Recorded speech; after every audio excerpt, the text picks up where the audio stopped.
नमस्कार, आप देख रहे हैं इंडिया न्यूज हरियाणा में। आपके साथ तरन्नुम जहां शेख। बुलेटिन की शुरुआत करते हैं फटाफट अंदाज में।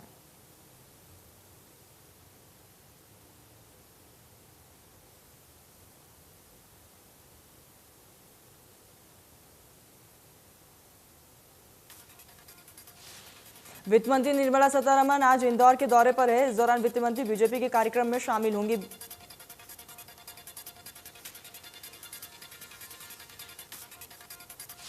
वित्त मंत्री निर्मला सीतारमण 5 अक्टूबर को भी छत्तीसगढ़ के दौरे पर रहेंगी। इस दौरान राजधानी में आयोजित सेवा और समर्पण कार्यक्रम में शामिल होंगी।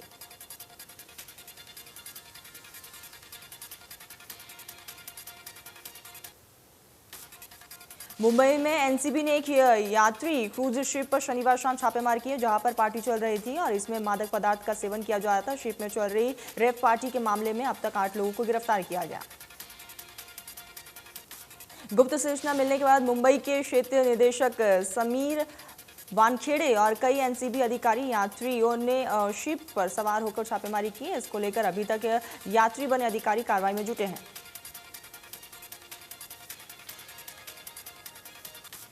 किसानों के विरोध में मद्देनजर केंद्र सरकार ने पंजाब में धान और हरियाणा आज धान की खरीद शुरू करने का फैसला। मुख्यमंत्री मनोहर लाल ने केंद्रीय खाद्य एवं आपूर्ति मंत्री अश्विनी चौबे से मुलाकात के बाद जानकारी दी। मुख्यमंत्री ने कहा कि हरियाणा की मंडियों में धान आ चुका है और किसान जल्द खरीद की मांग कर रहे थे। सीएम ने कहा कि केंद्र मंत्री से आग्रह किया गया है कि जल्द धान की खरीद शुरू हो। केंद्र से इस मांग को स्वीकार कर लिया है। अब रविवार को हरियाणा के साथ पंजाब में भी धान की खरीद शुरू हो जाएगी। सुप्रीम कोर्ट के फटकार के बाद गृह मंत्री अनिल विज की किसान संगठनों को नसीहत। बोले, महात्मा गांधी के देश में हिंसक आंदोलन को नहीं दी जा सकती इजाजत। किसान नेता संयम में रखे आंदोलन।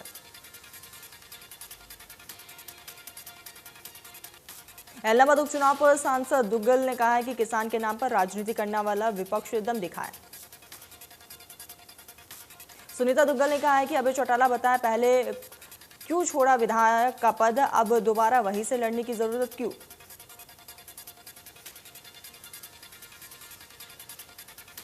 केजरीवाल ने ट्वीट कर कहा है कि किसानों के संघर्ष की बड़ी जीत। सरकार ने धान की खरीद को 10 दिन टालने के फैसले को वापस लिया है। मेरी सरकार से अपील है कि अब तीनों काले कानून को भी जल्द वापस ले ले और एमएसपी पर गारंटी दे।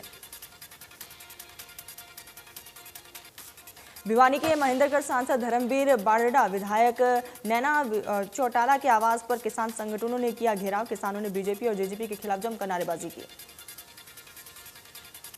भारतीय किसान यूनियन के नेता गुरुनाम सिंह चड़ूनी ने शनिवार को सांसद सुनीता दुग्गल के आवास के समक्ष धरना दिया है। हुड्डा क्षेत्र में महिला थाना के पास किसान एकत्रित होकर रोष मार्च निकाला।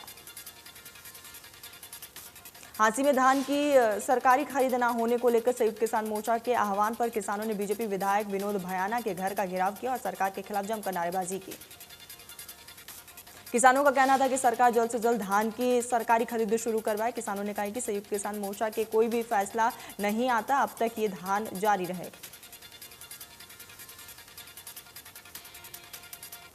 प्रदेश में धान की सरकारी खरीद शुरू होने से किसानों की मुश्किलें बढ़ गई है। पीआर धान की खरीद को लेकर केंद्र सरकार की ओर से लगाई गई रोक के बाद किसान की परेशानी बढ़ी।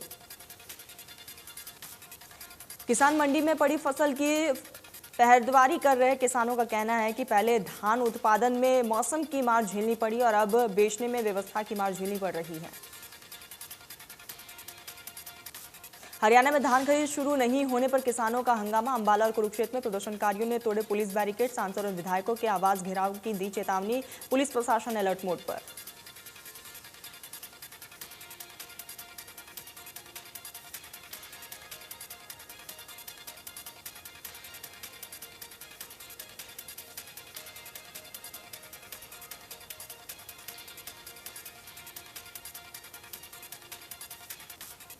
महात्मा गांधी की जयंती के मौके पर प्रधानमंत्री नरेंद्र मोदी ने आज जल जीवन मिशन ऐप को लॉन्च किया। इस दौरान उन्होंने जल जीवन कोष भी लॉन्च किया।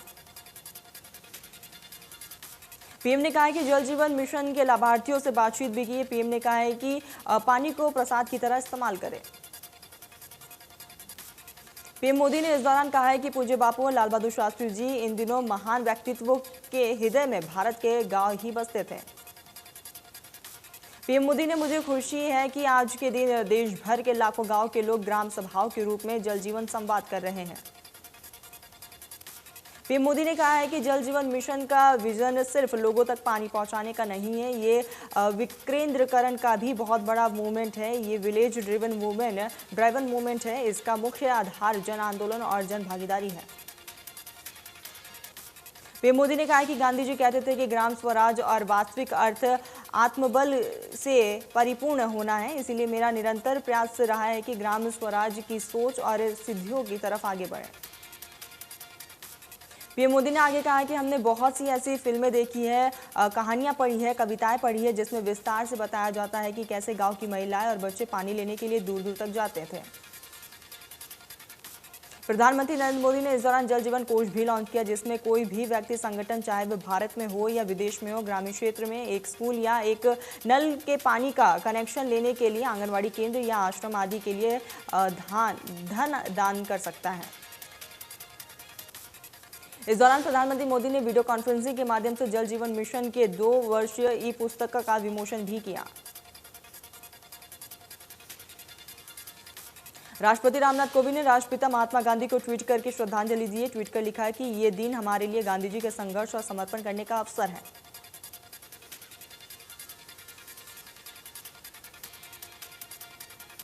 पीएम ने ट्वीट करके बापू को नमन किया। पीएम ने लिखा है कि पूज्य बापू का जीवन और आदर्श देश की हर पीढ़ी को कर्तव्य पथ पर चलने के लिए प्रेरित करता रहेगा।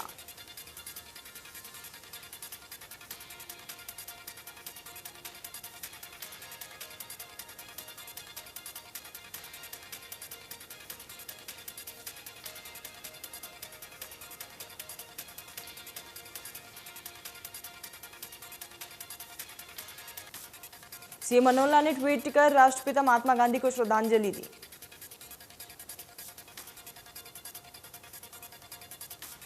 तो वही डिप्टी सीएम दुष्यंत चौटाला ने ट्वीट कर महात्मा गांधी को श्रद्धांजलि अर्पित की। कांग्रेस नेता राहुल गांधी ने महात्मा गांधी को श्रद्धांजलि दी। ट्वीट कर लिखा है कि विजय के लिए केवल एक सत्याग्रह ही काफी है। सुप्रीम कोर्ट द्वारा किसान आंदोलन पर लगाई गई फटकार के लिए गृह मंत्री अनिल विज ने ट्वीट कर कहा है कि किसान आंदोलन दिन प्रतिदिन हिंसक होता जा रहा है। महात्मा गांधी के देश में हिंसक आंदोलन को इजाजत नहीं दी जा सकती। राष्ट्रपति रामनाथ कोविंद ने पूर्व प्रधानमंत्री लाल बहादुर शास्त्री की जयंती पर उन्हें श्रद्धांजलि दी। ट्वीट कर लिखा कि वे देश के महान सपूत्र थे, जिन्होंने पूर्व समर्पण और लगन के साथ राष्ट्र की सेवा की। पीएम मोदी ने पूर्व प्रधानमंत्री लाल बहादुर शास्त्री को उनकी जयंती पर नमन किया। ट्वीट कर लिखा है कि मूल्यों और सिद्धांतों पर आधारित उनका जीवन देशवासियों को हमेशा प्रेरित करता रहेगा। राहुल गांधी ने पूर्व प्रधानमंत्री लाल बहादुर शास्त्री को श्रद्धांजलि दी। ट्वीट कर लिखा कि जय जवान जय किसान था और रहेगा।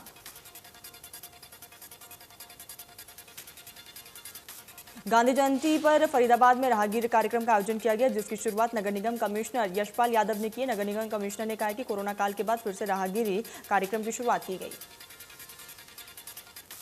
निगम कमिश्नर ने कहा है कि गांधी जयंती के मौके पर फरीदाबाद के 10 वार्डों में गार्बेज फ्री अभियान की शुरुआत की जाएगी। वहीं राहगीरी कार्यक्रम में आए लोगों ने जमकर मस्ती की।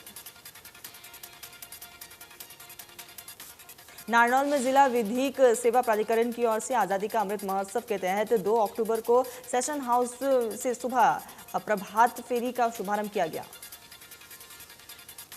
जिला एवं सत्र न्यायाधीश एवं जिला विधिक सेवा प्राधिकरण के अध्यक्ष रवि कुमार सेंधी ने प्रभात फेरी को हरी झंडी दिखाकर रवाना किया। गांधी जयंती के उपलक्ष्य पर शनिवार को फरीदाबाद के अलग अलग इलाकों में स्वच्छ भारत अभियान के तहत सफाई अभियान चलाया गया। फरीदाबाद के विधायक नरेंद्र गुप्ता ने स्वच्छ अभियान में हिस्सा लेते हुए सेक्टर 7 हुड्डा मार्केट को पूरी तरह से साफ कर और स्वच्छ बनाने का निर्णय लिया। आजादी का अमृत महोत्सव और महात्मा गांधी की जयंती पर अरावली पर्वत श्रृंखला पर पर्यावरण को बचाने के लिए मेगा पौधारोपण अभियान शुरू किया गया। इस मौके पर लीगल सर्विस अथॉरिटी के chief judicial magistrate Mangleshwar Choubey मुख्य अतिथि के रूप में मौजूद रहे। उन्होंने कहा है कि अरावली पर्वत श्रृंखला लोगों के लिए लाइफलाइन है। उन्होंने कहा है कि अरावली पर्वत श्रृंखला को लेकर सुप्रीम कोर्ट भी सख्त नजर आ रहा है। इस अवसर पर अरावली के पास बसे गांव के नौजवानों को भी बढ़ चढ़कर हिस्सा लेना चाहिए। विधायक राजेश नागर शनिवार को तिलपत का हरकेश कॉलोनी में एक सम्मान समारोह में पहुंचे, जहां लोगों ने विधायक राजेश नागर का जोरदार स्वागत किया। कार्यक्रम में मौजूद लोगों ने विधायक को अपनी समस्या भी बताई। विधायक ने मौके पर मौजूद अधिकारियों को समस्या हल करने के आदेश जारी किए। देश में पिछले 24 घंटे में कोरोना वायरस के 23,139 नए केस सामने आए। 28,144 रिकवरी हुई। 251 लोगों की कोरोना से मौत हुई। महाराष्ट्र में पिछले 24 घंटे में कोरोना के 3,063 नए केस सामने आए। एक दिन में 56 मरीजों की मौत हुई है। महाराष्ट्र में अभी 36,000 से ज्यादा एक्टिव केस। दिल्ली में 24 घंटे में कोरोना के 47 नए केस सामने। एक दिन में 39 मरीज रिकवर हुए। दिल्ली में 400 से ज्यादा एक्टिव केस। प्रदेश में कम हो रहा है कोरोना। पिछले 24 घंटे में कोरोना के 9 केस सामने आए हैं। एक दिन में 15 मरीज रिकवर हुए। प्रदेश में एक्टिव केस 272।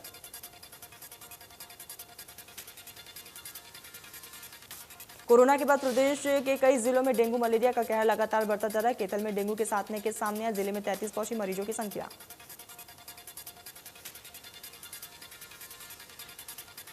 केतल में तेजी से फैलते डेंगू के कारण हालत बिगड़ते जा रहे। जिले में डेंगू के 7 नए केस सामने। अब तक डेंगू के मरीजों का आंकड़ा 33 हो चुका है, जिसमें से 3 की हालत गंभीर बताई जा रही है। महेंद्रगढ़ में भारत के पूर्व प्रधानमंत्री लाल बहादुर शास्त्री और राष्ट्रपिता महात्मा गांधी की जयंती के अवसर पर भाजपा कार्यकर्ताओं ने वैक्सीनेशन कैंप का आयोजन किया। कार्यक्रम के मौके पर पूर्व शिक्षा मंत्री रामविलास शर्मा ने बाबा जयराम दास समिति को सरकार की तरफ से दी गई 15 लाख की ग्रांट राशि का चेक भी दिया। पलवल शहर थाना क्षेत्र में स्थित ज्वेलर्स दुकान से गन पॉइंट पर सोना चांदी और नकदी लूटने वाले 2 आरोपियों को पुलिस ने गिरफ्तार किया। अंबाला में शनिवार को अकबर अली नाम का शख्स अपनी पत्नी और 2 बच्चों के साथ मस्जिद के ऊपर चढ़ गया। अकबर नामक व्यक्ति अंबाला के ही गांव खुडा खुर्द का निवासी बताया जा रहा है। किसान संगठनों पर मंत्री बनवारी लाल ने साधा निशाना। बनवारी लाल ने कहा है कि किसान हित नहीं है, अपना राजनीतिक हित सोच रहे हैं आंदोलनकारी। किसान एजेंडा उजागर हो गया है।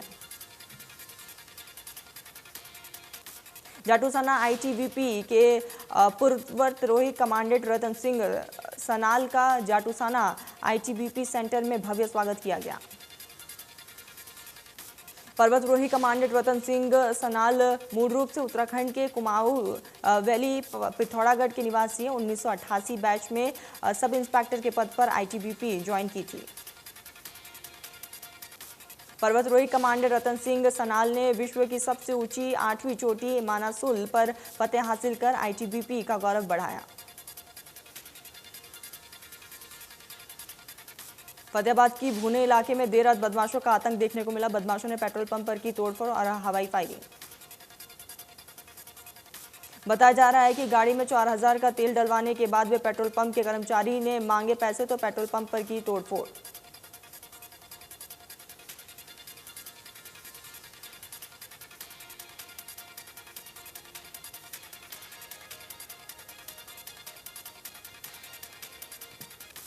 बल्लभगढ़ में मकान से अवैध शराब का जखीरा बरामद हुआ है। छापेमारी के दौरान देसी और अंग्रेजी शराब को बरामद किया गया। मकान में तहखाना बनाकर अवैध शराब छिपाई गई थी, जहां से अवैध शराब का कारोबार किया जा रहा था। गुप्त सूचना के आधार पर पुलिस ने कार्रवाई की है। इस दौरान सभी आरोपी मौके से फरार हो गए। रोहतक के हरिनगर कॉलोनी में 4 मंजिला मकान की पेट टूटने से बड़ा हादसा हो गया। मकान में काम कर रहे दोनों मजदूरों की मौत हो गई। नीचे गिरने से दोनों मजदूरों की मौके पर ही मौत हो गई। मृतक उत्तम और गौतम बिहार के रहने वाले बताए जा रहे हैं। पुलिस ने मुआयना कर आगे की तफ्तीश शुरू की। नुआ एनएच पर मड़ी गांव के पास अज्ञात ट्रक ने बाइक सवार को टक्कर मार दी, जिससे बाइक सवार युवक गंभीर रूप से घायल हो गया। पुलिस ने मौके पर पहुंच के शव को कब्जे में लेकर पोस्टमार्टम के लिए भेजा। पुलिस आगे की तफ्तीश में जुटी। गुरुग्राम के रक्षक प्लाजा के ऊपर अधिकारी मेहरबान एक के बाद एक नोटिस देने के बावजूद भी रक्षक प्लाजा पर कोई भी कार्रवाई नहीं हुई। साइलेंस सोसाइटी में 135 परिवारों के फ्लैट टूटने की दहशत है। दूसरी तरफ रक्षक प्लाजा पर अधिकारी की नोटिस देकर खेल खेल रहे हैं। यमुनानगर में युवक की निर्मम हत्या से हड़कंप मचा। आरोपियों ने चाकू से बाहर निकाली युवक की आंखें। शरीर पर कई चोट के निशान। पुलिस मामले की जांच में जुटी।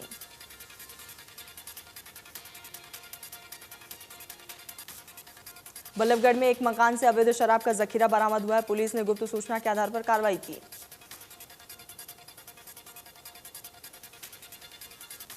फरीदाबाद पुलिस ने स्टेट क्राइम ब्रांच ने कामयाबी हासिल की है। तेलंगाना से भटके हुए बुजुर्ग को उसके पोते से मिलवाने में कामयाबी हासिल की। बुजुर्ग जो हिंदी बोलने समझने में असमर्थ है, जिस पर कड़ी मेहनत करते हुए फरीदाबाद पुलिस ने चंडीगढ़ सीआरपीएफ की 91वीं बटालियन में तैनात उसके पोते से मिलवाया। सोना बल्लभगढ़ मार्ग पर खेत से घर आ रहे 24 वर्षीय किसान की सड़क हादसे में दर्दनाक मौत हो गई। किसान खेत से काम करके अपनी बाइक से अपने घर लौट रहा था। इसी दौरान गांव के समीप मोड़ पर किसी अज्ञात वाहन ने टक्कर मार दी। सोना पुलिस ने शव को पोस्टमार्टम के लिए भेज दिया और अज्ञात वाहन चालक के खिलाफ मामला दर्ज कर आगे की जांच शुरू की। Army chief general MM Naravane शुक्रवार को 2 दिन के पूर्वी लद्दाख दौरे पर पहुंचे, जहां उन्होंने मौजूदा सुरक्षा स्थिति का जायजा लिया। इस दौरान आर्मी चीफ ने कहा है कि चीन सीमा पर स्थिति नियंत्रण में है। उन्होंने कहा है कि चीन की सेना ने अपनी सीमा में काफी निर्माण कार्य किया है, लेकिन भारतीय सेना हर चुनौती का सामना करने के लिए तैयार है। आर्मी चीफ नरवाने ने कहा है कि चीन ने और अधिक सैनिकों की तैनाती की है। अपनी सीमा में बहुत सारा निर्माण कार्य भी किया है। फॉरवर्ड क्षेत्र में उन्होंने तैनाती बढ़ाई है। आर्मी चीफ ने बताया कि चीन ने सीमा विवाद निपटाने के लिए सभी स्तरों पर बातचीत जारी है। अभी तक 12 दौर की बातचीत हो चुकी है, जल्द ही 13वीं दौर की बातचीत भी होगी। आर्मी चीफ ने कहा है कि सेल्फ प्रोफाइल्ड हैबिटेजर टॉप 50 मिलिट्री दूर तक लक्ष्य पर निशाना साधने में सक्षम है। चीन के साथ 1 साल से ज्यादा समय से बने गतिरोध के चलते इस सीमा पर तैनात किया गया। बॉर्डर पर K9 ब्रिज को ऊंचाई वाले इलाकों में भी इस्तेमाल किया जा सकता है। इसका सफल परीक्षण भी हो चुका है। इसे आर्मी के सभी रेजिमेंट में शामिल किया जाएगा, जिससे सेना की ताकत बढ़ेगी। Army chief general Manoj Mukund Naravane की चीन और पाकिस्तान को लेकर शनिवार को कहा है कि हमने चीन से निपटने के लिए लद्दाख से सटे बॉर्डर इलाकों पर इंफ्रास्ट्रक्चर और डेवलपमेंट तेज कर दिया है। आर्मी चीफ ने कहा है कि चीन से सटी सीमा पर संभावित खतरे को देखते हुए भारत ने सैनिकों की तैनाती बढ़ा दी। आर्मी चीफ ने कहा है कि हाल ही में बॉर्डर से सटे इलाकों में चीन ने सैनिकों की तैनाती बढ़ाई है। चीन ने पूर्वी लद्दाख और उत्तरी कमांड के अलावा पूर्वी कमांड पर भी बड़ी तादाद में सैनिक तैनात किए। देश में लगातार पेट्रोल डीजल के दामों में इजाफा हो रहा है। दिल्ली में पेट्रोल 20 पैसे प्रति लीटर और डीजल 25 पैसे प्रति लीटर तक महंगा हुआ। दिल्ली में पेट्रोल के दाम 102.14 रुपये प्रति लीटर और डीजल 90.48 रुपये प्रति लीटर तक पहुंचा।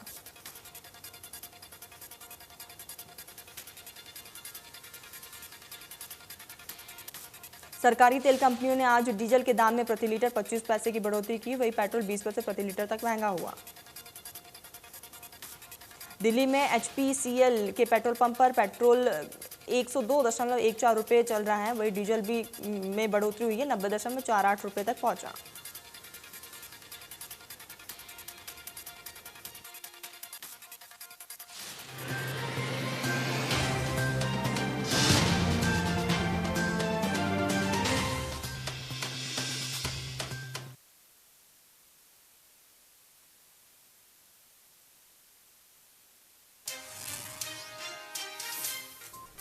धान खरीद के लिए सीएम मनोहर लाल ने केंद्र सरकार को मनाया। केंद्रीय मंत्री अश्विनी चौबे से अहम मुलाकात में बनी बात। हरियाणा और पंजाब में आज से शुरू होगी धान खरीद।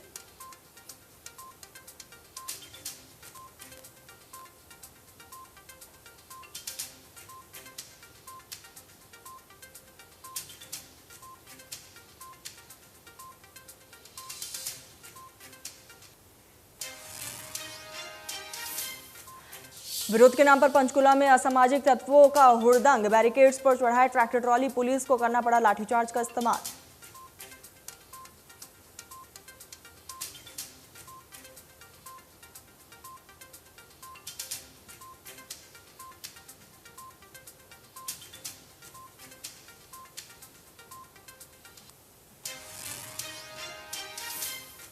इलाहाबाद उपचुनाव पर बीजेपी सांसद सुनीता दुग्गल की विरोधियों को चुनौती, बोली किसानों पर राजनीति करने वाला विपक्ष अब दिखाए दम। इलाहाबाद की जनता विकास करने वाली गठबंधन सरकार के साथ।